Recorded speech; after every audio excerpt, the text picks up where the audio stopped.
Good morning and welcome to CouncilMatters. I'm Mick Fitz, and it's a beautiful Dublin East Wall morning down here, and today we've got a very full programme for you. Very shortly I'm going to be joined in the studio by Cian Hughes. Cian's Head of Operations at ITLG, and they've got a terrific event happening next week up in Fingal.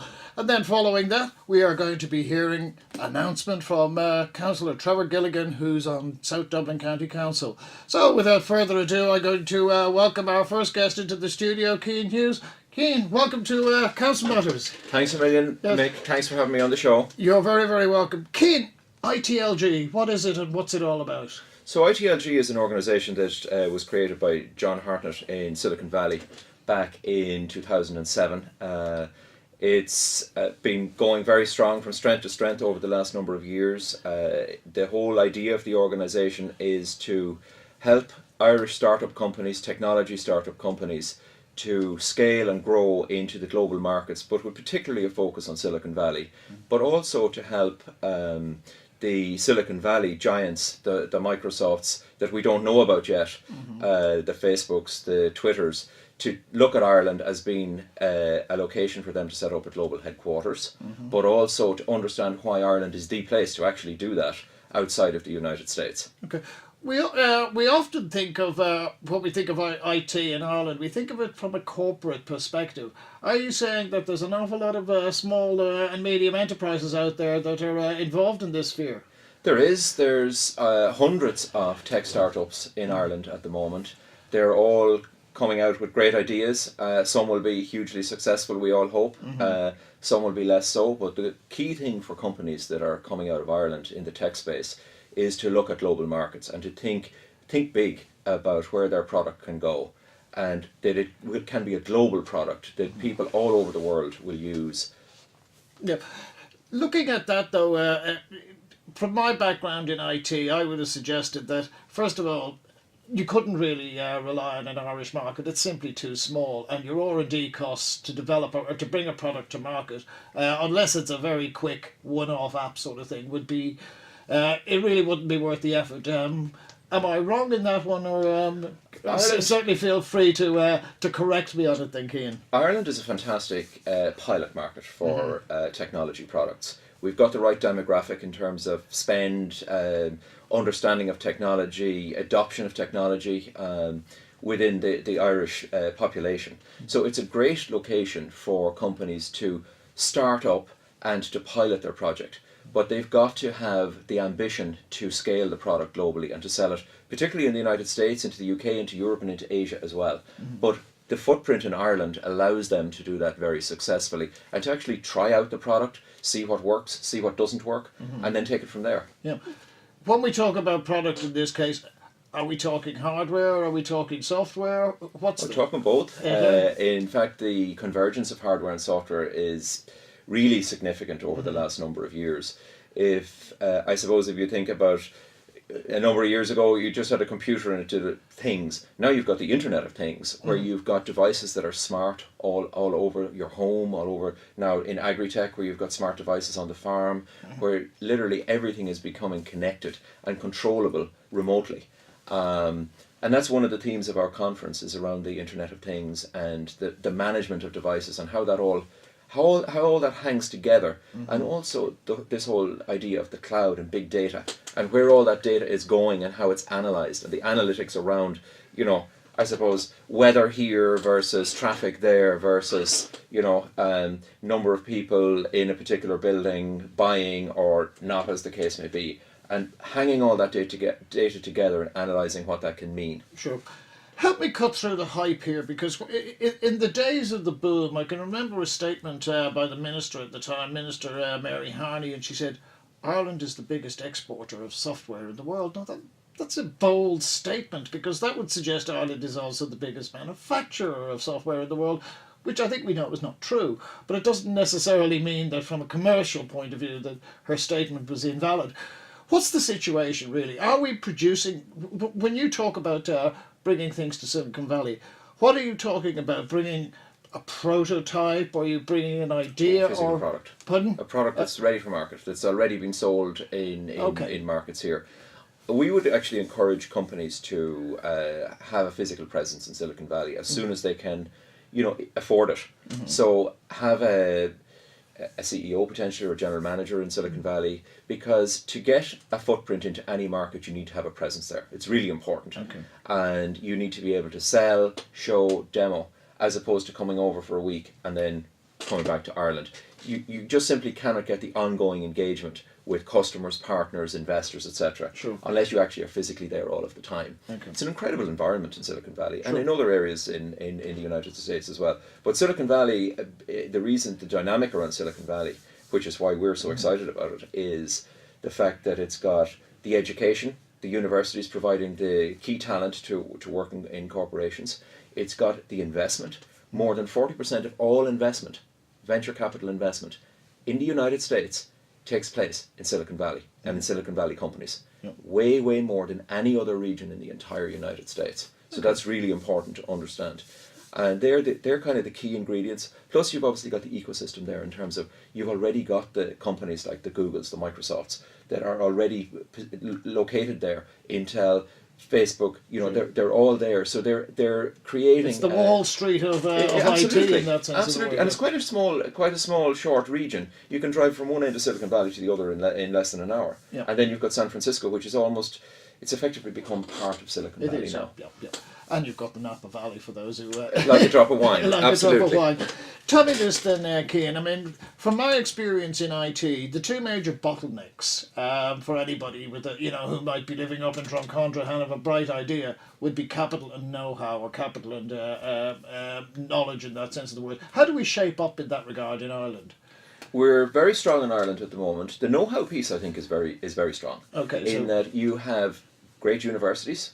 We've got fantastic universities here in Dublin and throughout Ireland, producing, I think, just in the five that are close to Dublin, around 100,000 graduates a year, something like that. It's incredible, the amount of graduates that are coming out of the universities. Plus, you've got the ecosystem here in Dublin. You've got the Google Quarter, or the Silicon Docks, where you've got the Silicon Valley companies actually here in Dublin, interacting with the US, so it's effectively an extension of Silicon Valley. Sure. Yep. And then on the hardware side, and you asked me about that as well. Is it hardware? Is it software? It's both. Yep. Very much both. And so you've got the Intels, you've got the HPs, all creating hardware, and even Facebook, who recently acquired Oculus Rift, which is the visor for which, and we don't know what they're actually going to do with it. So it's going to be very interesting to see what happens there. Before we talk about the event at hand, are you suggesting then for people who might be finishing their university degrees in in a couple of weeks' time or thereabouts, IT is even if you've got perhaps a degree in English and history, IT is a field worth looking into? IT is a very important field. We would encourage people to explore science, math, the STEM subjects, but also to explore sales as well, and marketing. Okay. Because that's very important. You can have the best product in the world, but if nobody knows about it, nothing's going to happen. Yes, well, I could say from experience, my time, particularly in software development, it was the best lifestyle I ever had, and it was the most money I ever made. So, on that sense of the word, you've got a big event happening out in Fingal in a week's time or thereabouts. Cian, tell us all about that. So we've got a delegation coming over from Silicon Valley. Some great leaders of companies from particularly number from Intel. We've got Paul Nodlows from Forbes magazine coming over with a focus on the ag tech sector. Our chairman Craig Barrett is coming over to lead the delegation, and our founder John Hartnett will be part of that delegation as well. We've had some great press around the Internet of Things panel as well. Margaret Burgraff featured reasonably highly, or very highly actually, over the weekend, and she'll be on our big cloud and data and Internet of Things panel.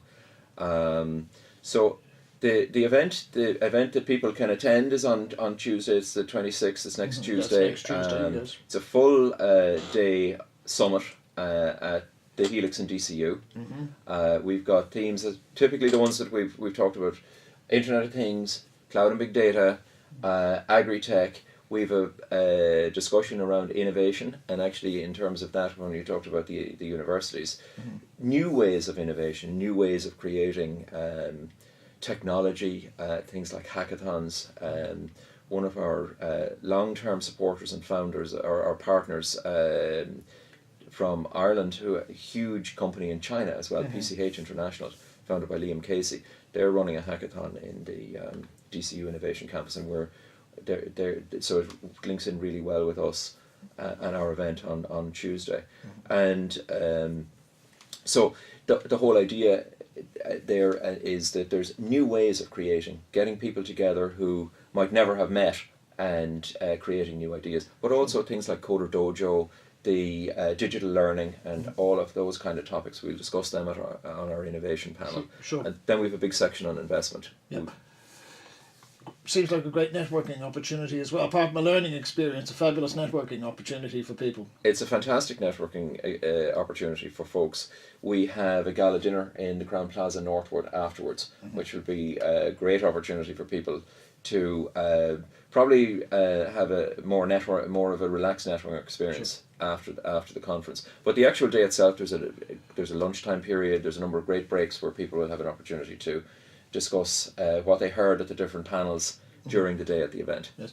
You've also got some involvement with Fingal Council as well in this, have you? So Fingal County Council, Fingal Chamber, DCU and Blanchardstown IT have all been our host for this event. So we've actually been working with them for about 2 years with Paul Reed and with Tony Lambert from Fingal Chamber. Literally, we've brought them over to Silicon Valley to see what we're doing over there, and also to attend some of our events. They also attended our event last year here in Ireland. So they've been fantastic in their support, helping us with, arranging the venues, some of the companies, some of the speakers that will be part of the event. And they've got a really great region in Fingal. They're doing some fantastic work there. And some great companies there, such as PayPal and eBay, Siemens, they're all located Yes, there. it was unfortunately, when the collapse came, Fingal we saw as, to a certain degree, Ireland, Silicon Valley. There was a lot of high-tech companies out there, not the way it is in the Docklands area or thereabouts, but there were a lot of manufacturing and distribution companies. Sadly, a lot of them have closed down. Do you think there's scope for that to be revived in Keene out there?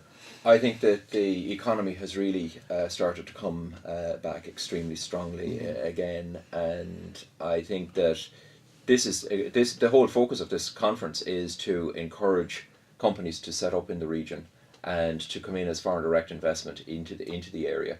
And as you probably know, when you have a number of anchor giants there, if you want to call it that, then the infrastructure around that and the supporting companies that provide services to those companies really grows as well. So I always think that if you create one job with an Intel, you probably create at least 5 or 6 with the support organisations that are there as well. And of course, it's got the transport hub with the airport. It's got more than that. It's got the M50, so it's got all the motorway infrastructure literally at its doorstep. The M50 cutting right through the middle of it, and then you've got M1, M2, M3, M4, M6. Yeah. They're all 5 minutes away, and you've got the ports as well nearby. Yes, we often think that when it comes to particularly IT in that regard, that it's largely a central government role. Is there a major role for local government to play in the development of IT and attracting corporations to their particular areas? I think that's totally key. I think the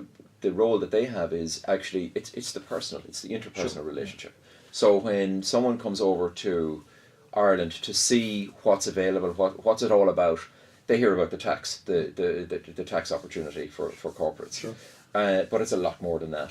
It's the people. It's really about the people. The knowledge, the demeanour, the English language speaking workforce, the can-do attitude, all that kind of stuff that makes it, the right place to be located. Yeah. So when it comes to companies coming into any of the regions within Ireland, it's the people that the companies meet, the CEOs meet, or the folks that are coming in with a view to setting up here. That's what really makes the difference. Yep. Last but by no means least, IT tends to come in waves, in the sense that if you went back 5 years ago, many people hadn't heard of Facebook. You go back 10, we hadn't heard of YouTube. Yep. That would be. What would you see as the next future direction? I think there's probably a couple of things there. It's certainly in the space of the Internet of Things, where everything is connected. But also, as I mentioned, with something like Oculus Rift, the virtual reality piece. Okay. I think that's going to be a huge thing that we're going to see in the future. Yep. Cian, we wish you all the very best for the event next week. In the meantime, Cian Hughes, thank you for your time today. Thanks for having me in. Yes, that's Cian Hughes, and why not look into their event that's happening out there in DCU next Tuesday, that's the 26th.